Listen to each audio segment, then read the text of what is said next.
సంవత్సరాలు మనకు రిజర్వేషన్ లేదు. ఎవరెవరికి లేదు?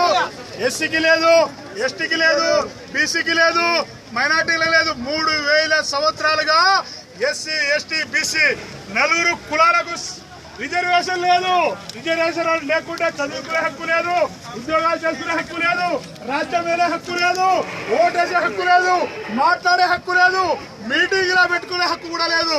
1950 కంటే ముందు అంటే 3000 సంవత్సరము ఒక రాజ్యాంగం కొనసాగింది. ఆ రాజ్యాంగాన్ని రాసిన వ్యక్తి మను ఏ క్యాస్ట్ పాపనాయన. ఆ రాజ్యాంగంలో ఏం రాసినట్టే ఎస్సీలు, ఎస్టీలు, బీసీలు చదవడానికి వీల్లేదు, ఉద్యోగాలు చేయడానికి వీల్లేదు, రాజ్యం వెళ్ళడానికి వీల్లేదు, సంపద ఉంటే నేరం, మాట్లాడితే నేరం. దానికి 1950 కంటే ముందు 108 సంవత్సరాలు 4 ఫాదర్స్ ఎవరు? జ్యోతిరావు పూలే, సాహు మహారాజ్, అంబేద్కర్ 3 తరాలు పోరాటం చేయడం వల్ల మనకు రిజర్వేషన్ వచ్చింది.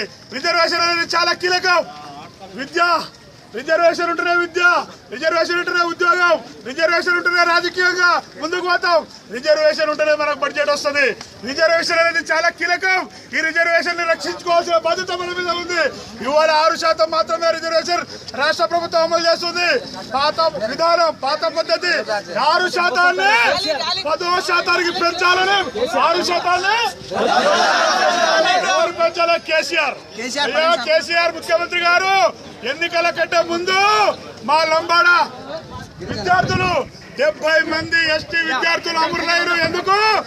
తెలంగాణ వస్తే మా బతుకులు బాగుపడతాయి, తెలంగాణ వస్తే మాకు ఉద్యోగాలు వస్తాయి, తెలంగాణ వస్తే మా